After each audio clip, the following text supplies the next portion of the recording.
Bom dia, professor. Bom dia, gente. Estou colocando a aula para gravar aqui. Só um minuto. Bom dia. Bom dia. Muito bem, bom dia. Nossa aula de hoje, 8 de junho, já está sendo gravada, tá, gente? Tá? E estamos iniciando, então, a nossa terceira etapa do ano letivo de 2021. No início, no finalzinho agora de maio, no iniciozinho, na verdade, dia 1º de junho, nós encerramos a segunda etapa, né, com a finalização do capítulo Termoquímica e com a abertura daquele trabalho, né, sobre termoquímica, né, gente? Tá? E hoje, as próximas 3 semanas, os dias 8, 15 e 22 de junho, nós vamos tratar de um outro capítulo da fisicoquímica. Nós estamos estudando, no segundo ano a gente estuda a fisicoquímica, né? Então hoje nós vamos iniciar a termoquímica. Termoquímica. Termoquímica já acabou. Não acabou ainda o trabalho, né? Mas as aulas, sim. Nós vamos iniciar a cinética química, tá? Então, que é, na minha opinião, também um capítulo muito interessante dentro da fisicoquímica. Então, mais uma vez, bom dia para todo mundo, tá? Na aula da próxima semana, a aula do dia 15, tá? A próxima terça, eu vou utilizar com vocês o mesmo procedimento que nós já estamos fazendo há algumas semanas. Então, a aula da próxima terça-feira, na verdade, eu vou gravar essa aula. Essa semana eu já gravo essa aula, tá? Eu vou gravar uma aula sobre exercícios envolvendo cálculos da cinética química. Então, como que se calcula a velocidade média de uma reação?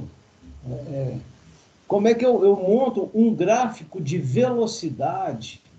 Né? E como é que a gente vai interpretar um gráfico de velocidade de uma dada reação química?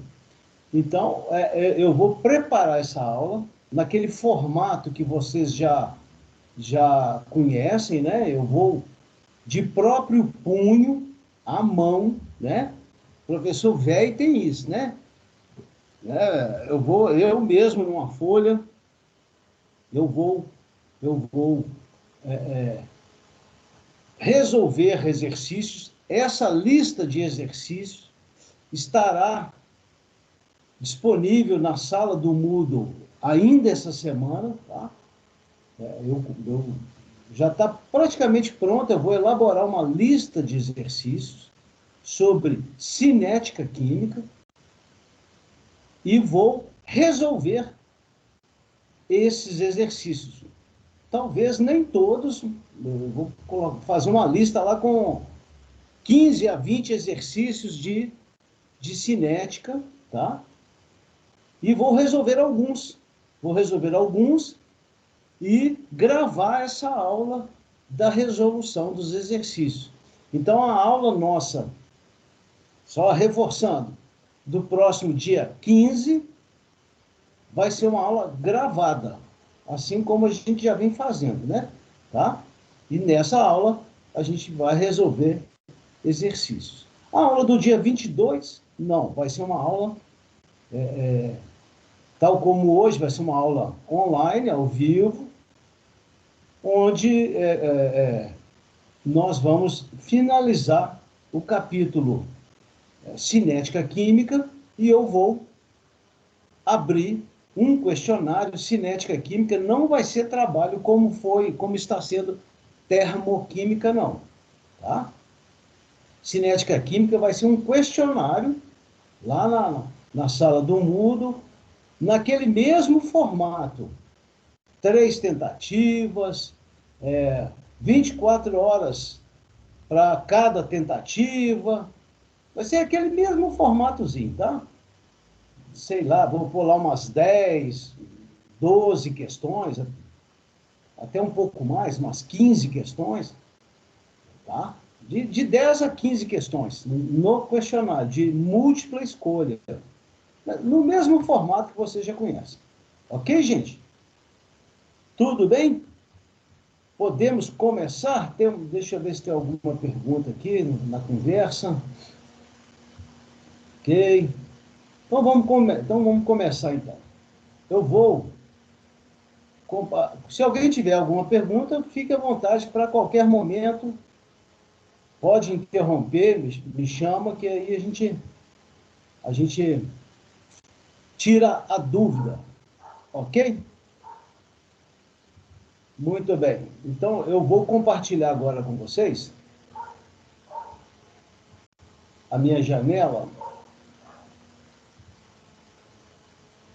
Estou aí compartilhando, apresentando a minha janela, mas antes disso, vamos colocar lá o nosso cronograma, só para reforçar, né?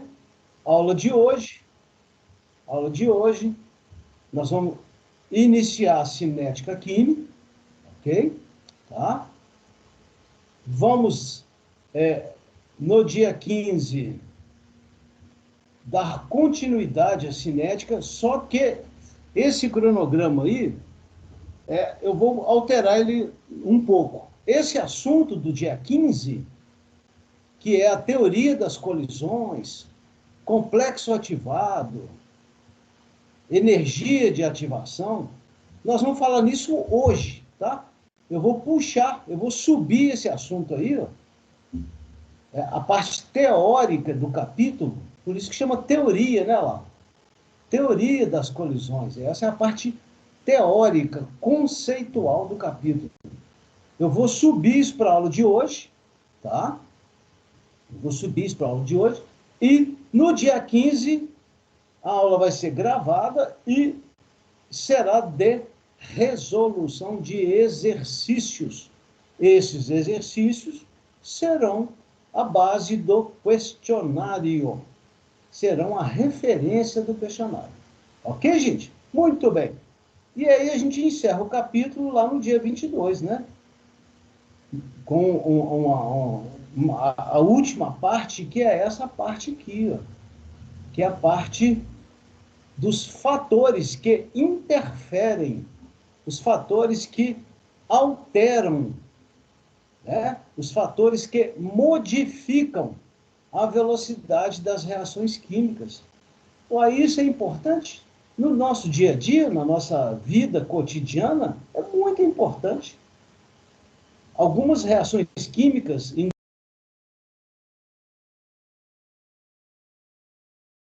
Professor, alguém te mutou aí.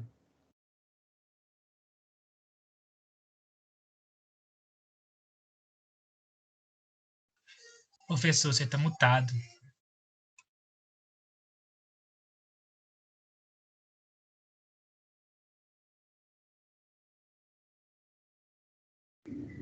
Professor, você tá mudo.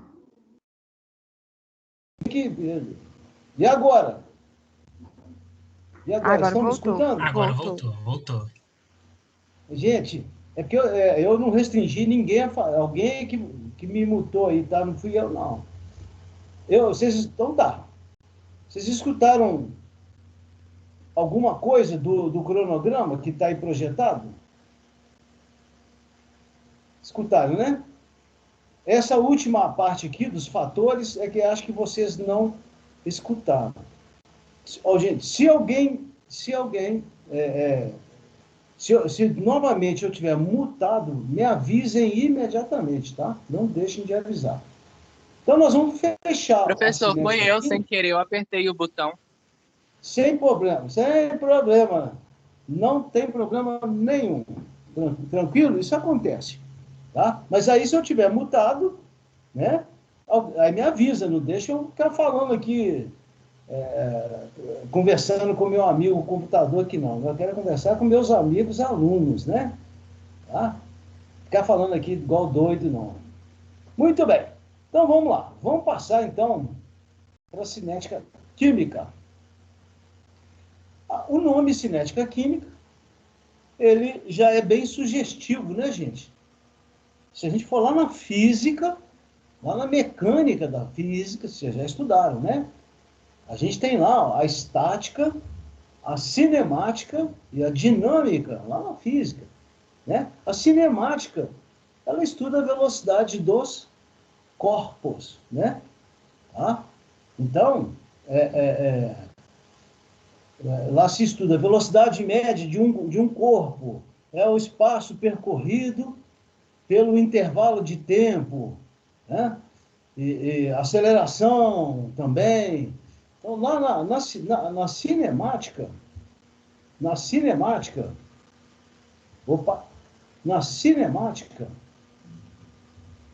se estuda a velocidade dos corpos. Na cinética química, o que se estuda basicamente na cinética química? A velocidade das reações químicas. Nós podemos tratar a velocidade das reações químicas de duas maneiras diferentes. A gente pode fazer o estudo da velocidade média de uma reação química, que vai envolver as quantidades das substâncias envolvidas naquela reação num dado intervalo de tempo. Ok? Tá? Agora, a gente pode também estudar a velocidade instantânea. Olha aí a diferença de média, que é num dado intervalo de tempo, para a velocidade instantânea. O próprio nome já diz, né? O adjetivo instantâneo é num dado instante. Tá? Nós vamos abordar as duas situações, tá? Aí, lá no último dia, lá no dia 22, nós vamos trabalhar isso aqui, ó. No dia 22, nós vamos trabalhar quais são os fatores que vão interferir na velocidade das reações. Aqui um fator interessante aqui, ó, esse fator aqui, ó, superfície de contato. Quer ver? Vamos dar um exemplo nosso, pessoal. A gente aprende com os nossos pais, né? Que na hora de comer algum alimento, na hora do almoço, a gente tem que mastigar bastante, né? A gente tem que mastigar bastante. Por quê? Por que não se deve, durante a refeição, engolir a comida, né? Deglutir, chama deglutir, né? Por que não se deve deglutir o alimento sem mastigar direito? Tem gente que dá duas mastigadas na comida, dá uma mordida para um lado, dá uma mastigada, dá uma bocada para o outro e engole aquele negócio lá, né, a comida inteira, né? Por quê?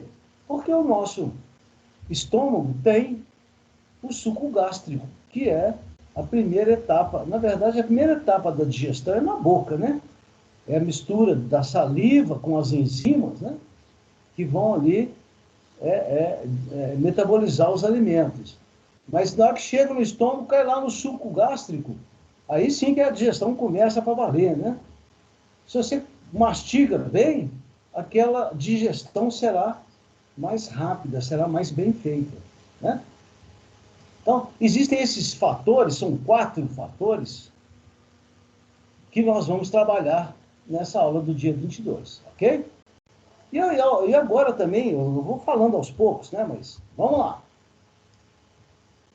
Nessa introdução aqui, há uma frase ali que ela é óbvia, tá? Os materiais, inevitavelmente, sofrem transformações químicas, tá? Exceto casos assim que a tecnologia criou materiais para não sofrerem transformações químicas. né? Os plásticos, por exemplo. Os plásticos, eles degradam no meio ambiente. Tem plástico aí que demora aí centenas de anos para serem degradados quimicamente, para serem alterados.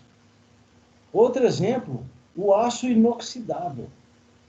O aço inoxidável, ele praticamente não oxida. O que é oxidar? Oxidar é reagir com o oxigênio do ar, né? Então, tem alguns materiais que a degradação química, a transformação química deles é mais lenta. Já a maioria dos materiais, não. Por exemplo, uma barra de ferro, um portão de ferro. Um portão de ferro, se ele não for bem cuidado, passar uma tinta ali, né? Aquele material ferroso, ele enferruja com relativa rapidez. Né?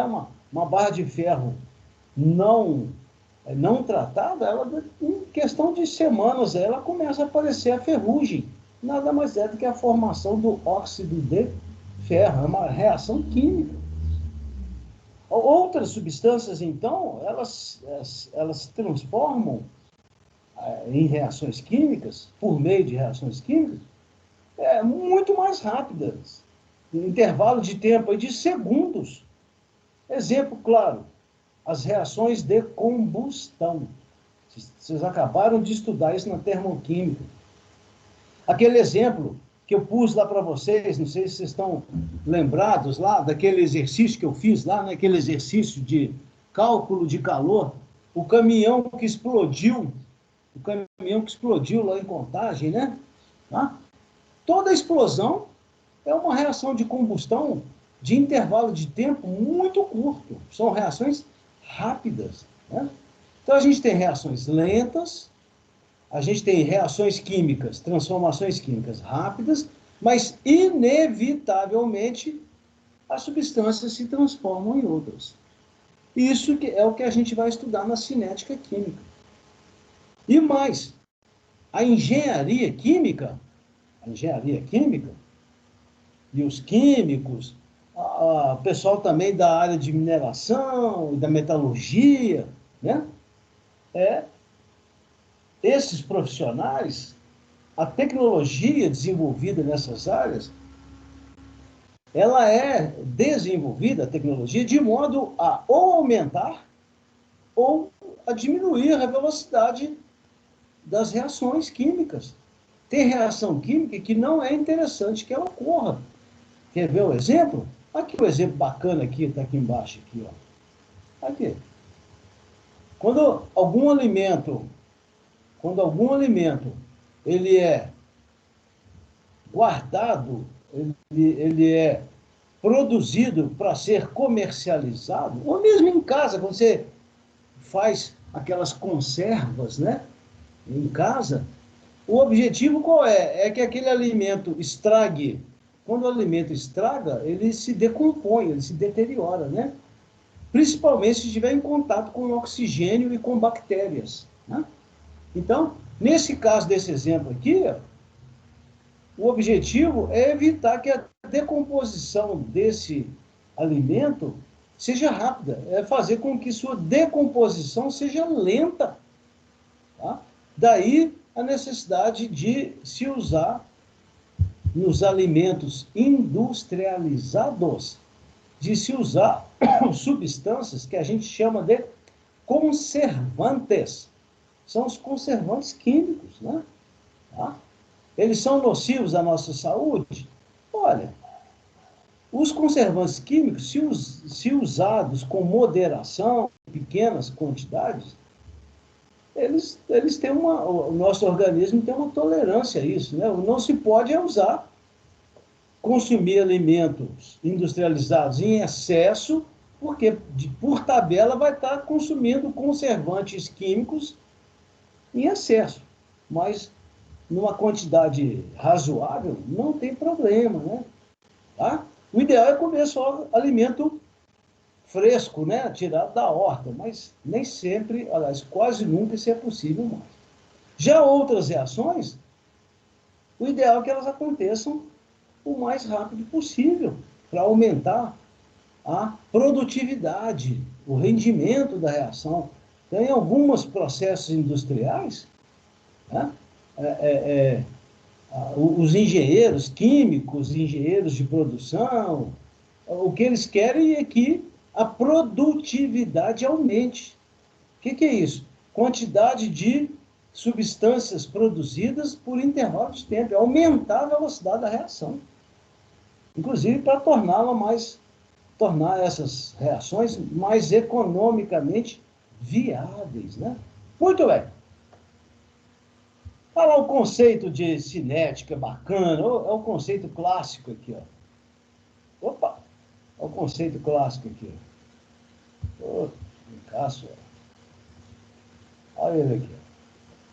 Estuda a velocidade das reações e os fatores que afetam, que influem essa velocidade. E como é que se mede a velocidade de uma reação? Existem vários métodos de se medir, tá, a velocidade das reações químicas. Pela variação na cor, pela variação de outras propriedades físicas, pela variação da condução de corrente elétrica. Tá? Nós não vamos entrar nesse detalhe aqui agora no nosso curso. Nós não vamos nos preocupar em como se mede na prática a velocidade das reações químicas. Ok? Nós vamos nos preocupar em fazer os cálculos envolvendo velocidades. Olha lá que bacana. Opa, aí, ó. Então, nesses exercícios que eu vou preparar para vocês, que eu estou preparando, nós vamos fazer cálculos envolvendo velocidade média de reações químicas. Tá? Qual que é a definição de velocidade média de uma reação química? Primeiro, a gente tem que escolher qual substância vai ser usada como referência. Se vai ser um reagente da reação ou se vai ser um produto. Tá? Todo mundo sabe que reação química é uma transformação que tem uma fase inicial, reagente, e uma fase final, produto. Começa nos reagentes e termina nos produtos. O que nós vamos simplesmente agora, nesse momento? Nós vamos relacionar a quantidade de reagente ou de produto num dado intervalo de tempo. Num dado intervalo de tempo decorrido. Tá? Num dado ΔT. Assim como a gente faz na física. E como que a gente pode montar uma expressão matemática? Está aqui, ó. Velocidade média é a variação da massa, tá? Pode ser de um reagente A, B, não importa. Vocês vão ver como é que é nos exercícios, tá? Num dado intervalo de tempo. Essa unidade de massa aqui, essa unidade de massa pode ser grama, quilograma, tonelada, miligrama, depende da reação. Se for uma reação envolvendo grandes quantidades, nós vamos tratar de tonelada, de quilograma, né? E delta, gente, delta, variação, tá? É sempre final menos inicial. Final menos inicial, tá? Então, aqui, ó, quando se trata de reagentes, o final, a massa final, é sempre menor do que a inicial. Aí, nesse caso, a gente vai usar o módulo, tá? É módulo, que nós não vamos usar sinal negativo aqui não, tá? Vocês vão ver no exercício lá como é que vai ser. E o intervalo de tempo é a mesma coisa. Tempo final menos tempo inicial. E qual que é a unidade da grandeza tempo? Pode ser segundo, minuto, hora, dia, semana, dia, mês. Depende da reação. Se for uma reação rápida, a unidade de tempo aqui é segundos. Se for uma reação lenta, a unidade de tempo aqui pode ser dia. A reação pode acontecer em dias, né? Tá? Agora, ao invés de usar aqui no numerador da expressão matemática a massa, a gente pode usar o número de mol. Deixa eu abaixar aqui. Lá. A gente pode usar o N. N é número... número de mol. Todo mundo sabe, nós já falamos isso. Mol é a quantidade oficial de matéria do sistema internacional, né, gente? Um mol corresponde a quantas moléculas? 6,02 vezes 10 a 23, elevado a 23 moléculas, tá? Ou, aqui uma outra possibilidade, ó. A gente pode também, opa, aqui, olha lá, não, aqui, no numerador da expressão da velocidade média, pode ser relacionada à concentração, aqui é a mãozinha, aqui, ó, concentração mol por litro, tá? Quando se tratar de soluções, né? Se eu estiver fazendo uma relação, uma reação entre duas soluções, tá? A gente pode relacionar a concentração mol por litro dessas substâncias. Ou, se for uma reação entre gases, olha lá, ó, a gente pode tratar também do volume, a velocidade média de uma reação entre gases. A gente pode relacionar a variação do volume de um dado gás em função do tempo, do intervalo de tempo. Então, aqui embaixo, ó, o tempo está aqui, ó, segundo, minuto, aqui embaixo, ó. Mas pode ser hora, pode ser dia, pode ser várias... Massa, a massa, ela está aqui em gramas, mas pode ser quilograma, tonelada, pode ser várias unidades. O volume aqui, ó. O volume pode ser metro cúbico, pode ser mililitro, pode ser litro. Tá? Aqui não, aqui é mol. A unidade aqui é só mol. E aqui também. Aqui a unidade é só mol por litro, né? Tá? Então vamos em frente. Tá, gente? Nós vamos ter uma aula, repetindo, pela 30ª vez, só para reforçar. Só sobre resolução de exercícios gravada. Vou gravar essa aula e colocar, até o final da semana eu já coloco lá na sala lá, tá? Muito bem. Vamos passar agora para os gráficos. Olha que bacana. Esse gráfico, ele mostra deixa eu diminuir o zoom desse gráfico aqui. Como é que eu tiro o zoom dele aqui? Aqui. Achei. Opa. Olha lá, só mais um pouquinho. Sim. Então. Espera aí. Chatice. Que? Encaixa. Aí, muito bem. Esse gráfico aí, essa representação gráfica, também chamado de diagrama de velocidade, é um gráfico genérico, tá? Não representa uma reação química específica, não. Tá aí uma substância A, ou um conjunto de substâncias, que a gente está chamando de A, que são os reagentes, se transformando em um outro conjunto de substâncias, ou uma situação final, que a gente chama de produtos. Reagente A transformando em produto B. Se a gente observar esse diagrama de velocidade, obrigatoriamente na abscissa, olha lá, na abscissa, a grandeza lá da abscissa é o tempo, claro, né?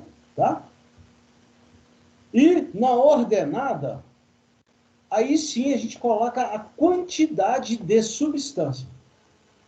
Então aqui eu pus concentração, mas pode ser massa em gramas, pode ser, aqui está mol por litro, né? Concentração mol, mas pode ser massa em gramas, pode ser volume do gás, pode ser número de mol, tá?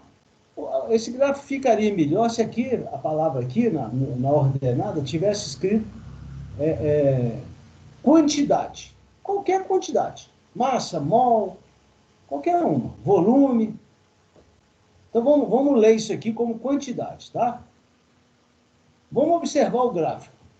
O gráfico, as medidas foram sendo feitas em intervalos aqui, ó, de 2 em 2 tempos. Aqui nem fala que unidade que é essa, se é minuto, se é hora. No tempo 0, tempo 2, tempo 4, tempo 6, tempo 8. Tá? Nós temos ali, então, duas linhas, duas curvas. Eu tenho uma linha decrescente, ou azul escura, pá, bate aqui no 8. E tem uma linha aí, uma cor de rosa aí, não sei que cor que é essa, né? Magenta, acho que é magenta, né? Que começa aqui no 0 e vai crescendo. Opa! Bate aqui no tempo 8, na quantidade 0,5. Então, o que a gente pode afirmar com certeza? No início da reação, aqui, ó, no tempo zero, a quantidade da substância A, olha lá, 0,5 era máxima. Ou seja, no início da reação, as quantidades dos reagentes são máximas. E com o passar do tempo, eu escrevi aqui embaixo, aqui, ó, com o passar do tempo, ó, 0,5, 0,40 e tal, 0,4, 0,3, 0,2, 0,1, 0. Então, vocês perceberam que essa curva decrescente aqui, ó, mostra para a gente, mostra o consumo do reagente A.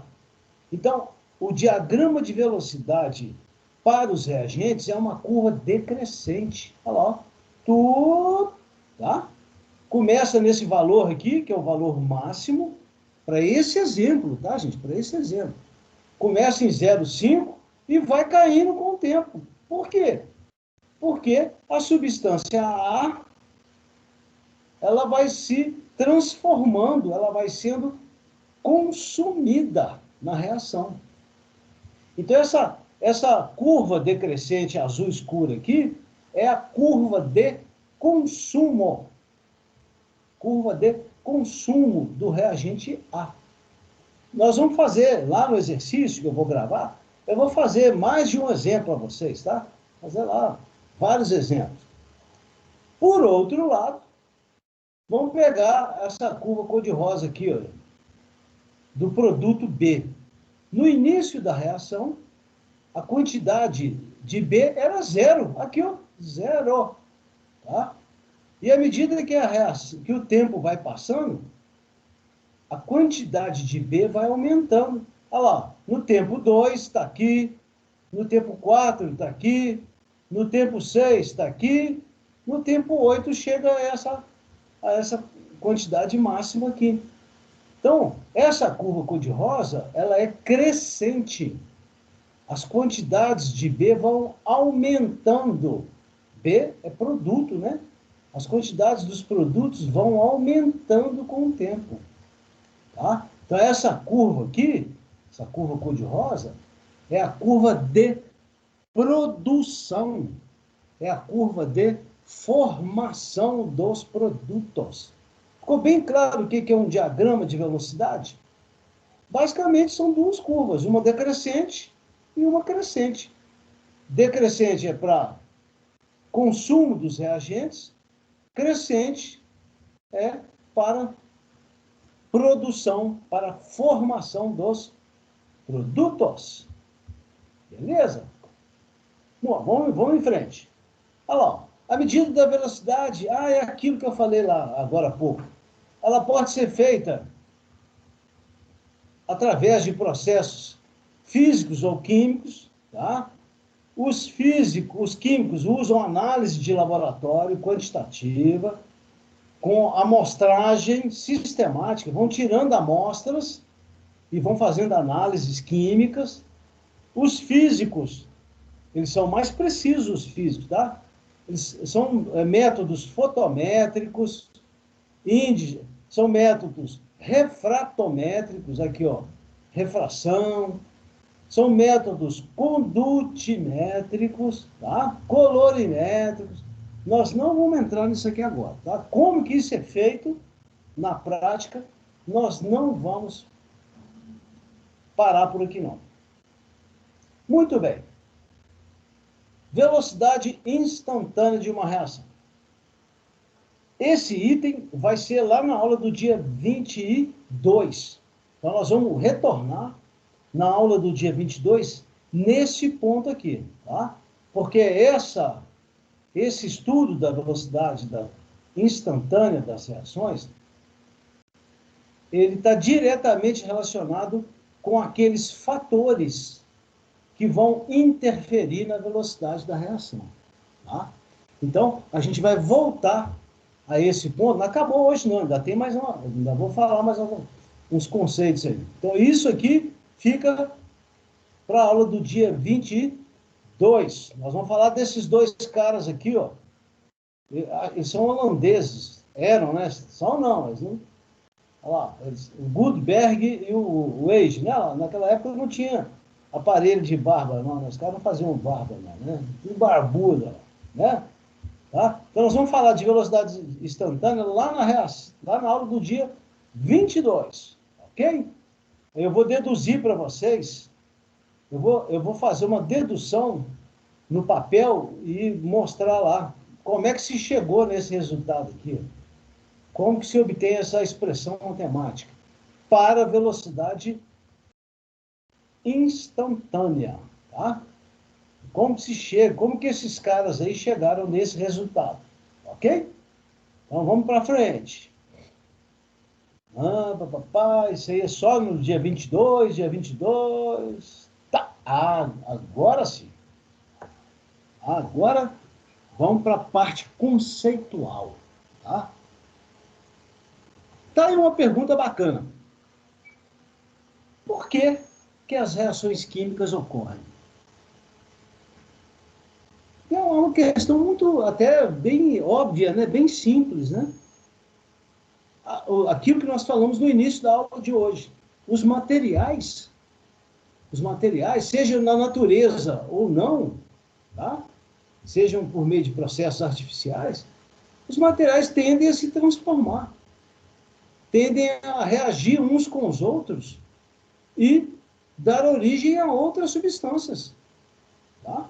Então, as reações químicas, elas ocorrem, sejam espontaneamente, existem reações químicas espontâneas, e ocorrem também reações químicas chamadas de não espontâneas. São aquelas provocadas, né? Então, você pega uma folha de papel, põe fogo nela, para ela começar, você tem que provocar, depois ela ocorre espontaneamente, para ela queimar, né? Bom, mas a questão aqui agora é, qual é a primeira condição para que uma reação química ocorra? A primeira condição é, óbvio, que existam substâncias capazes de reagir uma com a outra. Por exemplo, um ácido e uma base. Ácido clorídrico com hidróxido de sódio, soda cáustica. Primeira condição é que essas substâncias existam, né? Segunda, as moléculas desses reagentes, elas têm que estar em contato. Se você não permite, se nós não permitimos o contato entre as moléculas dos reagentes, das substâncias que vão reagir, a reação não ocorre. Claro. Tá? É o que eu disse agora há pouco. Você tem um portão de ferro na garagem da sua casa. Por que se passa aquela tinta?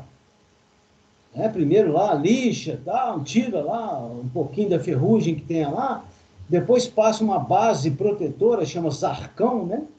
O pintor faz isso, ele vai lá no portão de ferro, passa uma base lá, né? O Cristina. Aí depois ele passa a tinta. Para que se passa a tinta no portão? É só para embelezar o portão? Não, é para impedir que o oxigênio entre em contato com o ferro, claro. Então, para que uma reação química ocorra, é necessário que as substâncias que vão reagir umas com as outras, elas estejam em contato. Contato mesmo, físico. Contato físico. Tá? Então, mais ainda, esse contato físico, que nós vamos passar a chamar agora desse nome aqui, ó, essas colisões entre as moléculas dos reagentes, elas são necessárias. Tá? Se não houver trombada, vamos usar outra palavra aqui, né? Se não houver trombada, tá? Choques, né? Entre as moléculas, é claro, a reação não vai acontecer. E tem mais um ponto ainda importante. Olha o que está escrito aqui, ó. Olha o que está escrito aqui, ó. Estou assinalando aqui agora. Ó. Para que uma reação ocorra realmente, o que significa isso? Para que os reagentes se transformem em produtos, essas trombadas, essas colisões entre as moléculas dos reagentes, elas têm que ter efetividade. O que significa que essas trombadas, essas colisões, têm que ter efetividade? Elas têm que provocar a quebra das ligações químicas. Tá? Quando eu tenho um reagente, por exemplo, ácido clorídrico, HCl, a molécula HCl tem uma ligação química entre o H e o Cl, uma ligação covalente. Tá? O NaOH, o hidróxido de sódio, tem uma ligação entre, aí agora é iônica, entre o sódio e o OH, o radical OH. Se essas trombadas entre essas duas substâncias não forem efetivas, a reação não ocorre. Tá? Quer ver um exemplo de uma colisão não efetiva? Não efetiva, ou seja, a reação não ocorre? Pega uma folha de papel, tá? E procure imaginar a seguinte situação. Todo mundo sabe que papel é celulose, né? É celulose. É a matéria derivada da madeira, de matéria orgânica, né? Uma folha de papel qualquer. Então, essa folha de papel, uma folha de qualquer de papel, tá? Aqui, tá? Não sei se vai dar para ver aí. Essa folha de papel que está na minha mão aqui, não está queimando. Ela não está pegando fogo. Não, ainda bem, né? Agora, a todo momento, moléculas de oxigênio do ar, estão trombando aqui. Ó, né? Por que a reação química entre o papel e o oxigênio não está acontecendo? Porque as colisões do oxigênio com o papel não são efetivas. Não tem energia, olha lá, ó, não tem energia suficiente para queimar o papel. Agora, se você pegar um fósforo, riscar o fósforo e aproximar do papel, aquela folha de papel vai queimar. Aí, a energia da combustão, o calor liberado na combustão vai ter energia suficiente para o resto da reação. É igual no fogão, quando você vai acender a chama do gás, você precisa de uma faísca, precisa de um estímulo, né? Tá? Então, para que uma reação química ocorra, primeiro, tem que haver trombada entre as moléculas. Tem que haver choque, colisão entre as moléculas. Segundo, essa colisão tem que acontecer com uma orientação favorável. O desenho aqui embaixo está mostrando isso para a gente, ó. Tá? Qual é a situação? Quando eu tenho duas moléculas, o ângulo ideal de choque é 180 graus. Tá? Quando eu tenho três moléculas, aí o ângulo, esse desenho aí embaixo, eu estou olhando ele aqui agora, não ficou muito bom, não. Esse desenho aqui, eu vou refazer ele no exercício da próxima aula. Eu vou fazer um desenho mais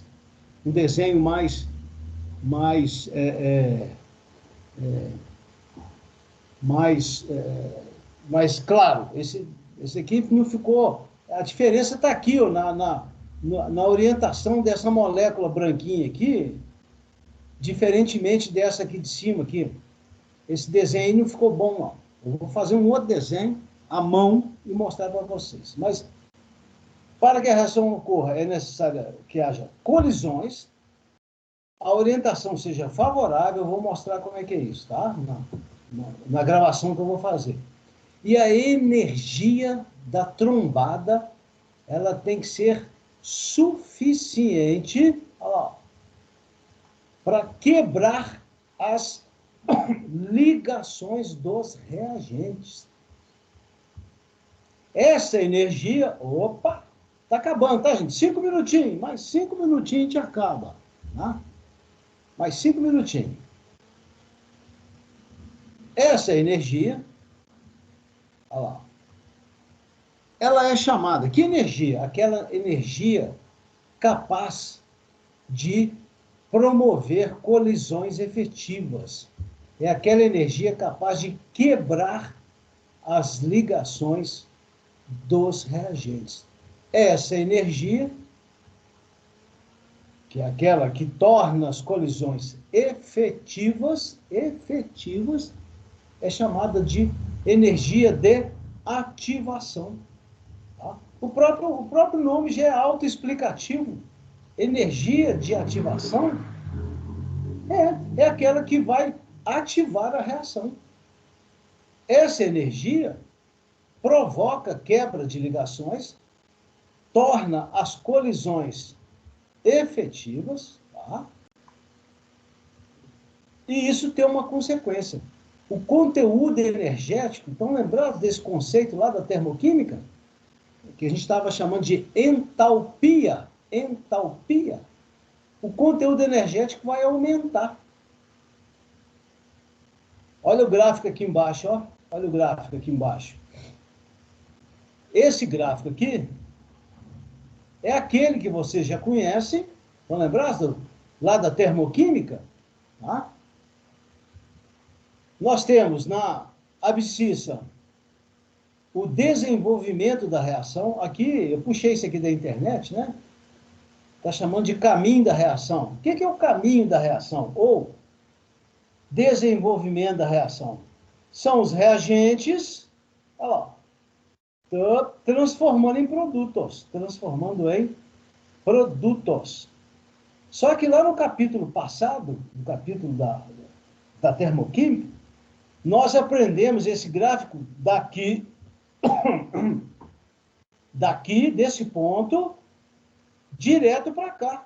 Esse meio de gráfico aqui, ó, essa fase intermediária do gráfico, lá na termoquímica nós não aprendemos, nós estamos aprendendo agora. Então, aqui na ordenada está o conteúdo energético, a entalpia, tá? Esse gráfico é de uma reação exotérmica, o conteúdo energético inicial dos reagentes é maior do que o conteúdo energético final, tá? Só que, quando ocorrem as colisões, vai estar envolvida uma energia, que a gente vai chamar de energia de ativação, tá? Essa energia vai aumentar o conteúdo energético, olha lá, ó. A gente estava aqui, ó. Então, houve um aumento na energia total do sistema, do conteúdo energético. Olha lá. Aí, quando chega num ponto máximo de energia, as colisões vão ser efetivas. O que significa isso? As colisões vão ser efetivas, vão ser capazes de quebrar as ligações dos reagentes. Aí, o conteúdo energético cai, então tem esse valor inicial, sobe por causa da ativação, chega no máximo, nós vamos dar nome para esse máximo, nós vamos dar nome para ele, e cai. Esse ponto aqui é o ponto de não retorno. A partir do momento que o conteúdo energético do sistema chega aqui, a reação ocorre. Aí, os reagentes dão origem aos produtos. Agora, olha que interessante. A gente aprendeu até hoje, até esse exato momento, que uma reação química ela tem duas fases. Fase inicial, reagentes. Fase final, produtos. Mais ou menos. Toda reação química tem uma fase intermediária, que é o chamado complexo ativado. O complexo ativado não é nem reagente e nem produto. Aqui o conceito dele, ó. Ele é um composto, está em azul aí, ó. Intermediário. Se é intermediário, está entre reagentes e produtos. Aí alguém vai perguntar, qual é a fórmula química do complexo ativado? É uma fórmula que combina tanto os reagentes quanto os produtos, tá? Nós vamos ver isso aí, nós vamos ver isso nos exemplos. Mas ninguém vai ser obrigado a saber fazer fórmula disso, não, tá? Isso é só uma questão conceitual. Agora, quais são as características do complexo ativado? É aquele ponto em que o sistema químico está instável, olha lá, instável, a ponto de dar origem aos produtos. E qual é a energia do complexo ativado? A energia do complexo ativado é aquela energia dos reagentes, olha lá, é essa, ó, chamada entalpia inicial, mais a energia de ativação. É o ponto de maior energia do sistema, tá? Quando as colisões, vamos aproveitar esse gráfico aqui, quando as colisões têm uma energia nesse ponto aqui, ó, olha onde é que está a minha mãozinha aqui, ó, minha mãozinha. Minha mãozinha está à esquerda do complexo ativado. Qualquer ponto aqui, ó, até aqui, a energia das colisões não são suficientes para provocar a reação química. A reação química ela só vai ser efetiva se a energia das trombadas, se a energia das colisões chegar a esse ponto aqui. Tá?